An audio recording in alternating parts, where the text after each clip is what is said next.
How are you going? We're down here in the southern suburbs of Sydney at the beautiful Grays Point River.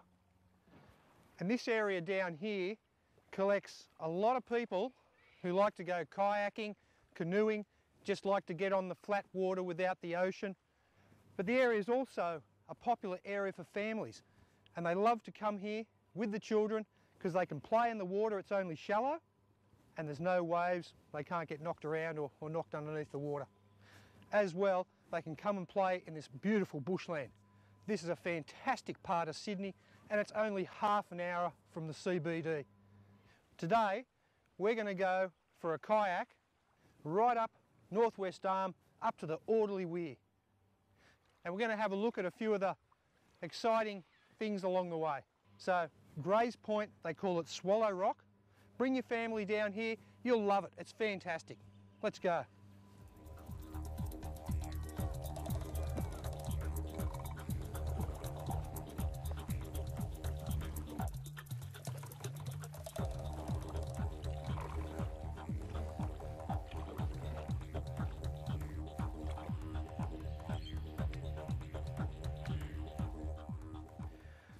I've come over to this beach on the opposite side to where the car park is at Grays Point.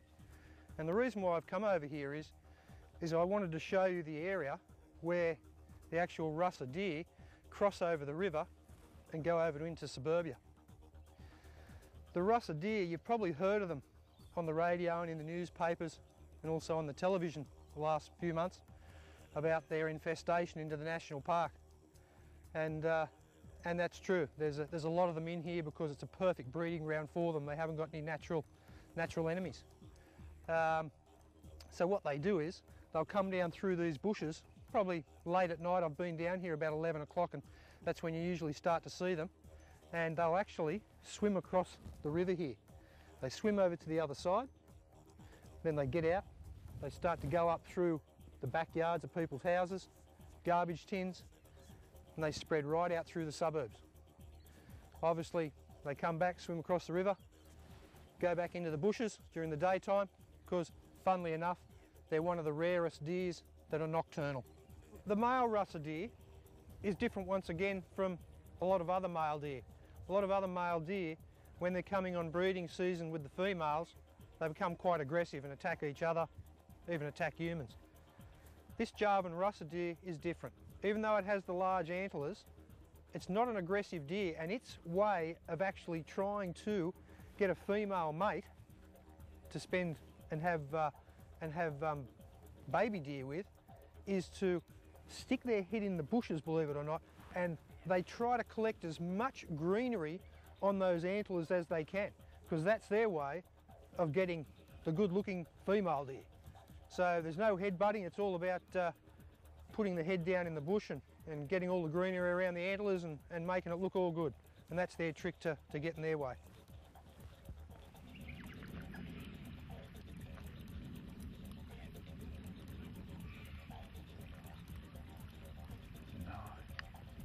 The reason why that bird allowed us to get so close to him is because we sat perfectly still.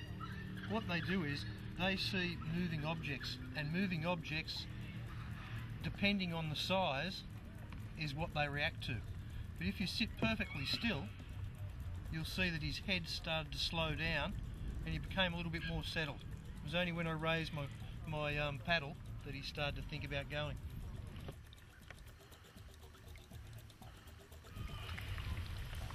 Look at this where we are now. This is fantastic.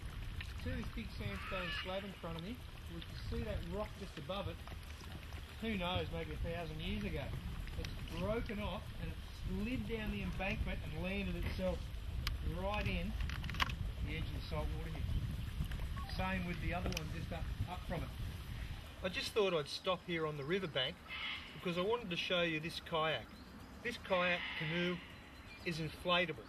It's from America. It's called a Stearns Outdoor. And I've got to say, we got this off Anaconda, our sponsor, so that we could carry the camera equipment in it, and we were a little bit skeptical when we first heard of a blow-up canoe. But it's been fantastic, I've got to say. It had really done the job. Not only has it been easy to paddle, it's a lot more stable. and that's been great for us. So all in all, it's new on the market and it's a fantastic item.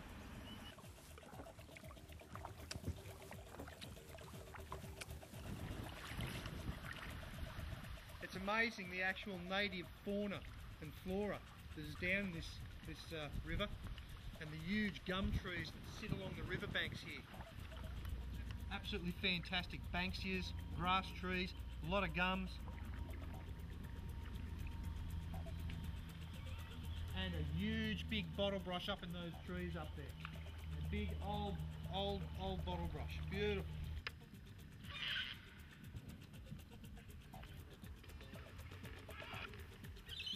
In 1864, Lord Audley surveyed this area. Previously, it had just been used for hunting and fishing. Sly grog traders would inhabit the caves around the area, making sly grog, selling it on the black market throughout Sydney. When the First World War started, it was used by the military as a training base. Audley started to evolve. It started to become a holiday haven for Sydney's elite and rich. We've now got a complete community. So what the government decides to do, the government decides that we should get the unemployment to work down here, so they build housing on top of Artillery Hill. And you'll see around the banks of Audley where there's a lot of sandstone blocks, that was actually built by the unemployed from Sydney. But like all good things, everything comes to an end.